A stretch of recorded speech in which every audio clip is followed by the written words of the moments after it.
Good morning. It is day 38, March 27th, 7:30 a.m. and this is the AT, obviously, and this is the trail that goes down to the stealth site by the river.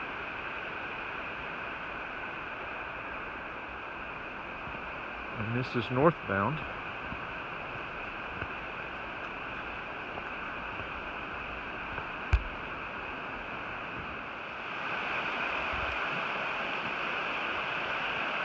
We're headed to Boots Off Hostel. It's about 6 miles. We got to go up and over Pond Mountain, 3 miles up and 3 miles down.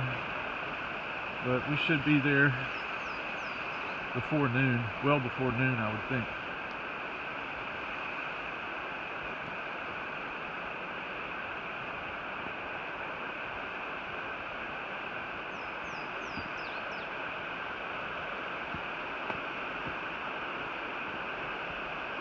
Had just a few minutes of rain overnight, and it's trying to rain right now, but I didn't think they were calling for rain today.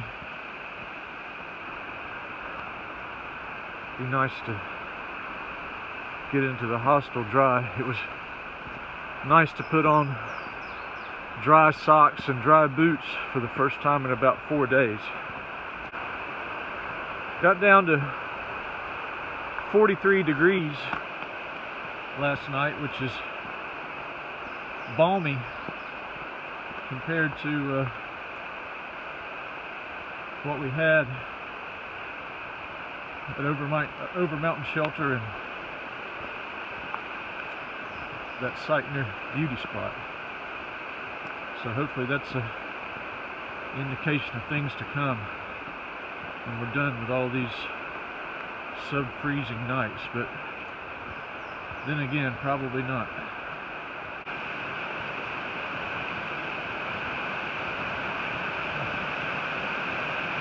Another nice little campsite. Water's even louder here.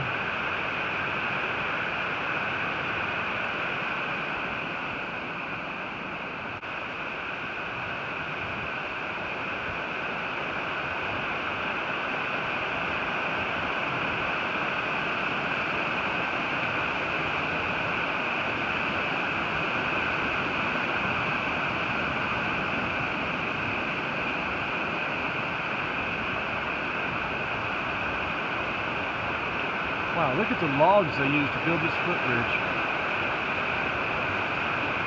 How in the world did they ever move those things?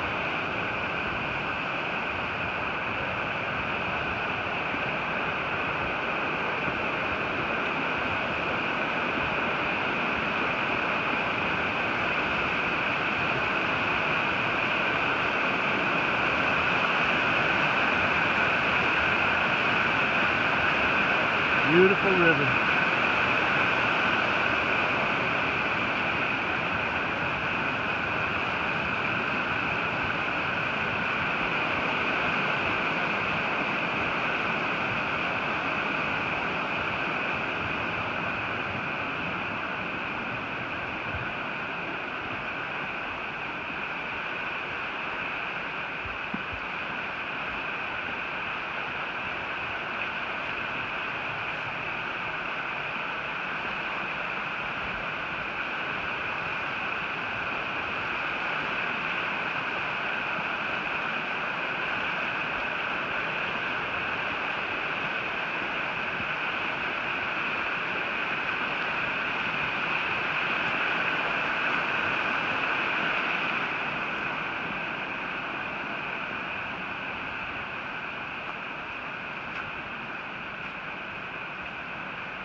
Man, I wish it was like this all the way to the hostel.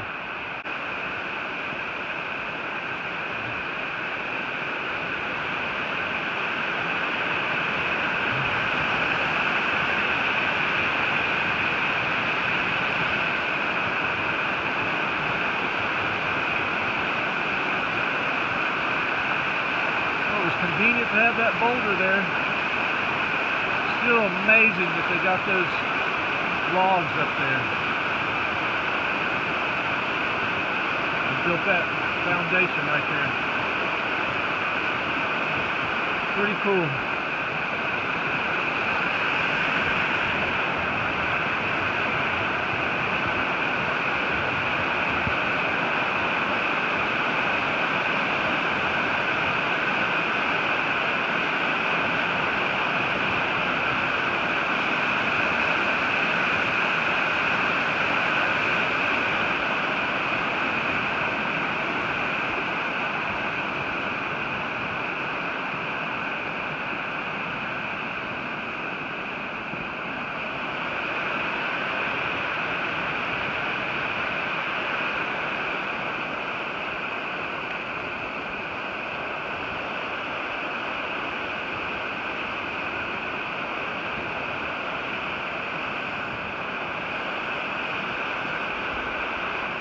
It's 9:30.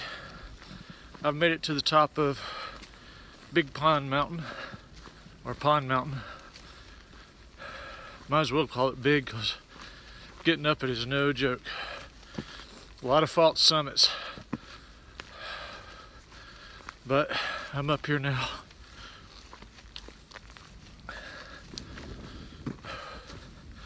So as I've said before, I've been on this section several times, although it was 30 years ago. And I actually have a story related to this section. So I want to call this Story Time with Reboot, episode 1. And just a little warning here. If you have little ones that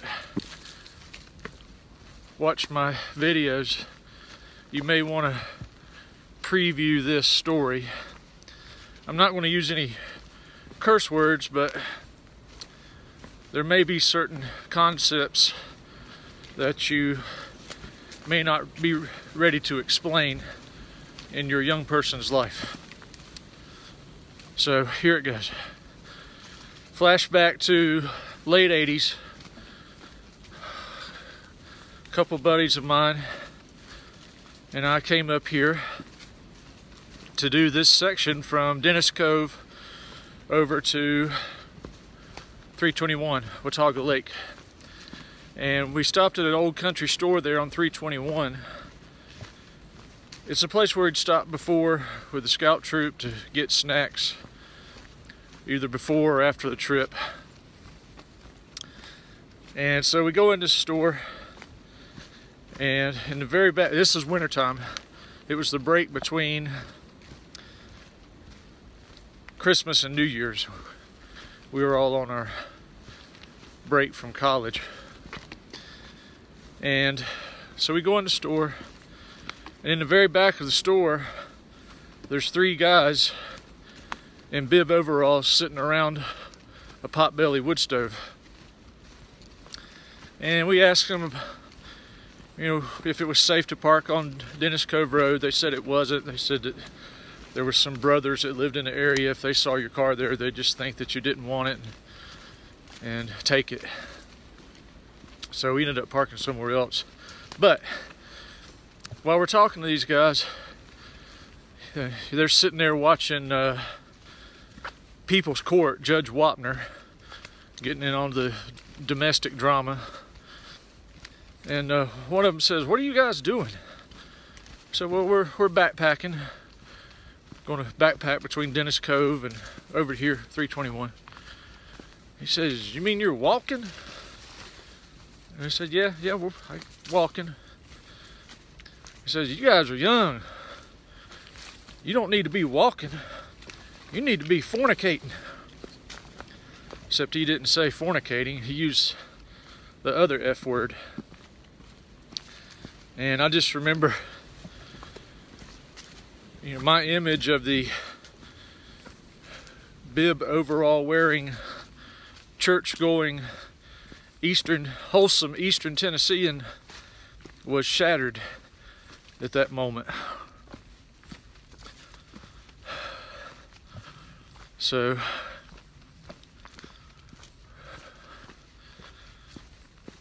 I don't know if that old man, he had to be late 60s, early 70s. I don't think there's any way he could, I mean, I guess he could be. He'd have to be 90 years old plus right by now. But anyway, we went on and had our trip.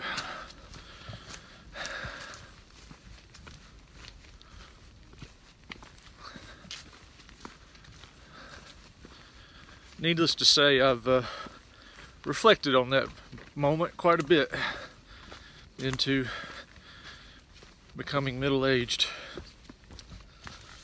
But here I am walking again. For better or for worse. And that ends episode 1 of Story Time with Reboot. There is Watauga Lake, and we're looking right at the dam. The AT goes right across that. So tomorrow we'll go somewhere around there, back along the lake, across the dam, and up over toward Damascus.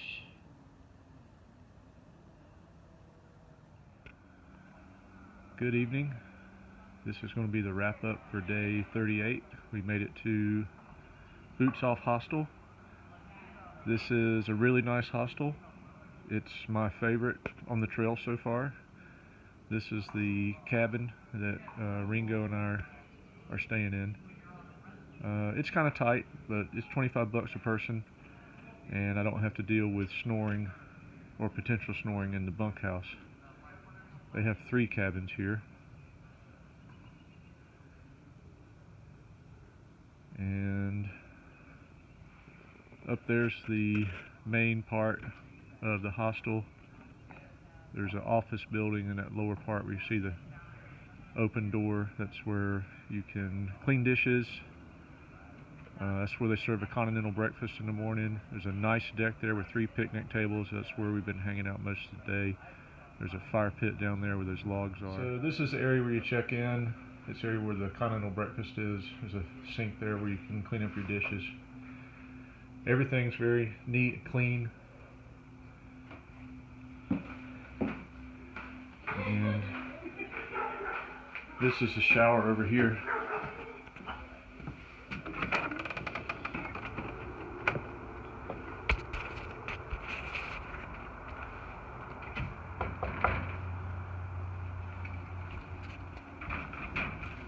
Different concept. It's got a wash tub that the water goes into, and it has holes in it. It comes out, but it's a pretty neat little shower. Of course, after you've been on the trail for 5 days, about anything will do. And over here's the toilets. And it's not a privy, it's actually a plumb toilet, and it's very clean and modern in there. This hostel's only a couple years old. Oh, and this is the bunkhouse up here. It's a little tight in there. I think it holds about 8 people. It looks similar to something you'd see on a train with bunk beds and little curtains that you draw and little storage areas underneath. Alright, that's going to be it for day 38. And because of the accommodations here at Boots Off Hostel, I can say it's all good in the woods.